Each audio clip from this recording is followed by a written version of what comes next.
मराठी बोलायची नाही, शिकायची नाही, त्याची काहीच गरज वाटत नाही।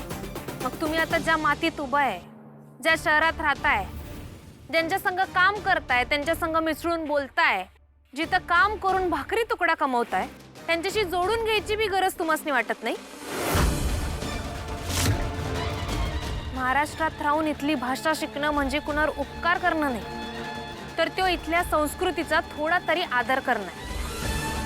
मराठी भाषेनं मोठ्या उदारपणानं अरबी फारशीतनं शब्द घेतले, त्याला आपल्या वळणानं वळवलं, आपल्या बोली भाषेत रुजवलं, कारण माझ्या मराठी भाषेचं मन लय उदार आहे।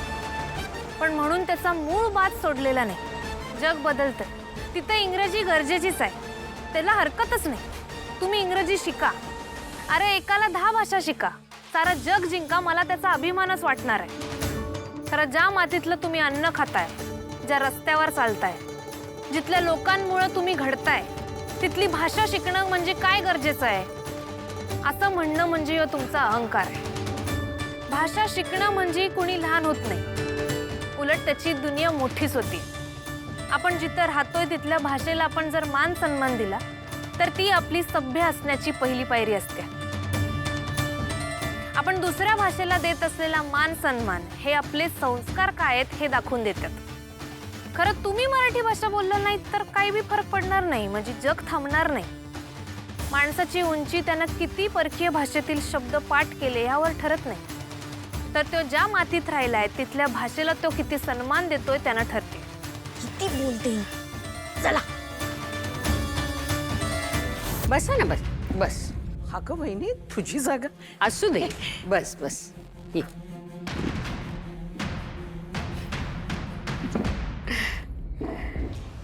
आणा ग। हा,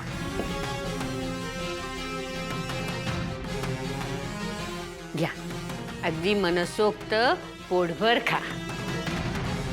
अगं थांब थांब थांब, चुकलंच माझं, थांबा हा। मला बरं नव्हतं तेव्हा मी हाताने खाऊ शकत नव्हते, मला तुम्ही प्रेमाने भरवलं होतं,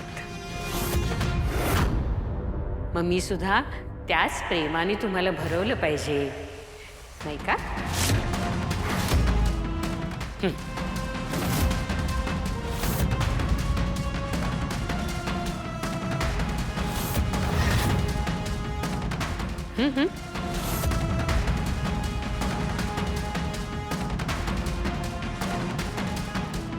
घे, मोतीचूर आवडतो ना, घे ग, छोटा आहे लाडू, घे।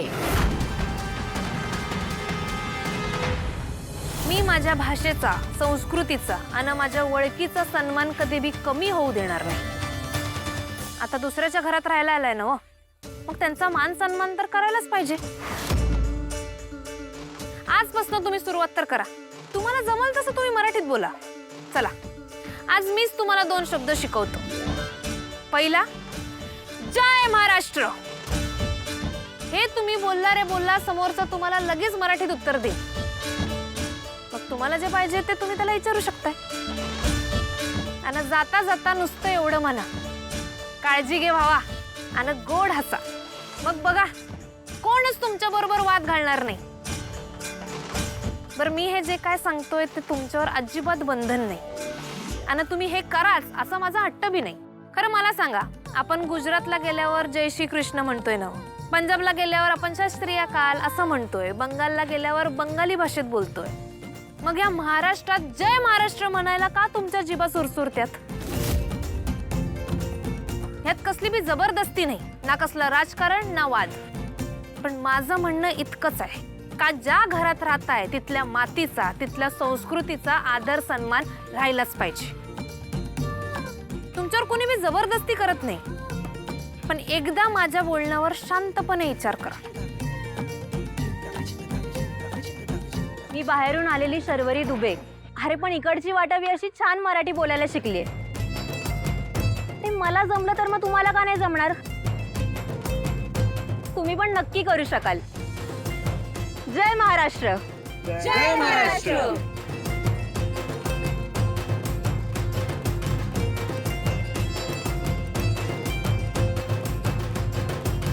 कमळे, लय भारी बोललीस बघ, नादच खुळा। कमळी, आज जर डिबेट कॉम्पिटिशन. महोदय, तुम्ही इंग्रजी शब्द वापरताय. सॉरी, माफ कर.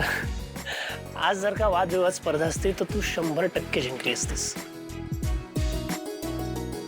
छान वाटतंय आज. मराठी भाषा दिवस खूप उत्साहात साजरे करतायत सगळे. आणि खरंच तू बदलून टाकलंयस आपल्या महाविद्यालयाला. छान वाटतंय खूप. असं वाटतंय की आज आपल्या महाविद्यालयामध्ये शिक्षण मिळतंय, ज्ञान मिळतंय.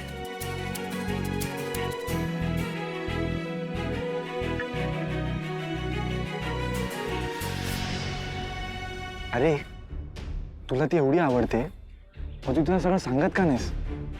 मी तुला सांगून सांगून थकलो. अख्खा व्हॅलेंटाईन गेला तरी तू तिला प्रपोज नाही केलंस. गप रे, असं नाही करू शकत मी. ती वेगळी आहे, तिच्यात खरेपण आहे. इथल्या शहरातल्या इतर पोरींसारखी नाही आहे ती. तिचा साधेपणा, तिचं शिक्षणाबद्दलची तळमळ, तिचं सगळ्यांना जीव लावून मदतीसाठी तत्पर असणं, हे सगळं फार आवडतं मला. मी कितीतरी वेळा प्रयत्न केला की कमलीला माझ्या मनातलं सगळं सांगून टाकेन, पण ती सॉलिड आहे यार. ती जेव्हा समोर येते ना तेव्हा मला जे बोलायचं ते मी विसरूनच जातो आणि फक्त तिच्याकडेच बघत राहतो. सोहम, हां पण यावेळी ठरवलंय मी माझ्या मनातलं कमलीला सांगून टाकणार.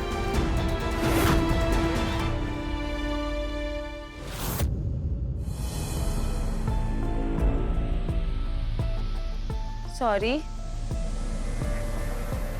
चुकी झाली, मला माफ करा कमली. जय महाराष्ट्र. जय महाराष्ट्र. व्हिडिओ काढतोस ना? ये लवकर. त्यांनी कसं मला प्रेमाने भरवलं होतं तसं मी सुद्धा त्यांना भरवते. ह्याचा व्हिडिओ नको का आपल्याकडे? कधीही कुणाशी वाईट वागू नये अशा संस्कारात वाढले मी आणि आयुष्यभर तशीच वागत आले. पण माझ्या मोठ्या नातीनी कमळीने मला एक कानमंत्र दिला आणि तो मला पटला सुद्धा. कुठला आहे तो कानमंत्र माहिती? जशास तसं वागावं. घे घे घे, खा खा खा खा. अगं घे ग, घे घे घे.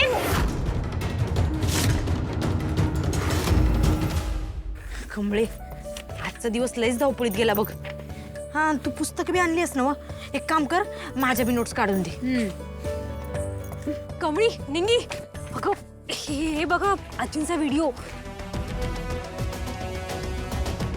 एका जिलबीने काय होतं कामिनी? घे घे घे घे. अगं घे ग. निंगे, शाबास, एक नंबर. अगं आणखी बडिओ, दुरावडिओ एकदम. बघ, आता आजी खऱ्या रंगात आल्यात बघ. आजींचा फटका ना कडू आजीला झटका. एकच नंबर, संपलाच विषय बघ. निंगे, आता यासनी कळत की दुसऱ्याला त्रास दिल्यावरती त्याचा परिणाम काय होतोय ते. लाडू खूप आवडतात ना मोतीचुराचे. अगं खा ग. असं काय? कोंबा कोंबा कोंबा, अजून कोंबा. अजून कोंबडा. त्या कडू आजीच्या तर 4-5 कोंबा तोंडा.